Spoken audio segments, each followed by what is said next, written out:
Good morning. The aim of the experiment is to trace the BH curve of a magnetic specimen by oscilloscope method. So in the BH curve method, this particular theory we are going to demonstrate experimentally by using the following circuit diagram, which comprises of auto transformer, an ordinary two-winding transformer with the same ratio, which is called as the isolation transformer, and another the similar transformer, the two-winding transformer, isolation transformer. Starting from left to right, we are providing the single phase 230 volt supply to the auto transformer, which is being captured by the voltmeter, and the primary of the transformer is connected with the voltmeter. The secondary of the transformer is connected with a resistance, and this is going to the primary of the transformer 2. The secondary of the transformer comprises of a RC element, and across the capacitor we are taking the Y plate of the CRO, and across the resistance, first resistance, we are taking the X plate of the CRO. Going for the apparatus setup, this is the transformer, auto transformer, and the auto transformer is directly connected, the voltmeter is directly connected across the auto transformer. The primary of the transformer 1 is connected across the voltmeter, and the secondary, in the secondary side, what you are finding, the resistance R is there, so it is connected, the 230 volt of the secondary is connected with the 230 volt of the primary of the second transformer by a resistance.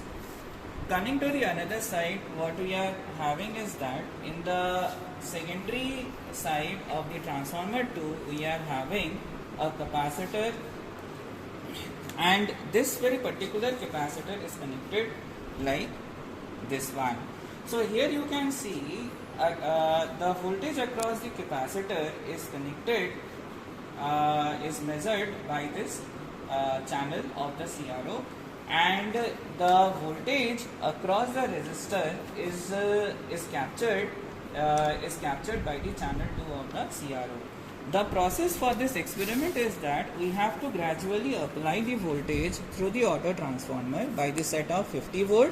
The moment we apply 50 volt, we have to keep the CRO in the XY mode. You will be able to see the XY plot, that is the BH curve, and then gradually increase the voltage. As you gradually increase the voltage, you will be seeing the area of this loop will increase. So let us first switch on the experiment. So when you switch on the experiment, sir, pause कर लीजिए. Yes, here you can see I have applied the voltage. The voltage is 0 and the CRO is in the XY mode. The CRO is in the XY mode. Whenever it is in the XY mode, you can see the two signals are superlapped. It is a dot. Gradually I will be increasing the voltage, and you can see the voltmeter right here. We have to see the lower scale because we are using the 250 volt. Now here it is 50 volt. Whenever there is a 50 volt, you can see the BH curve is small. Now gradually I am increasing the voltage. As I have increased the voltage, now here you can see the voltage is 100 volt. The area of the curve has increased, and again gradually I am again increasing the voltage to 150 volt. The area of the curve has further increased. So basically 3 voltages are there. For each 3 voltages you have to trace this particular graph using a tracing paper, and that will validate your experiment. Yes.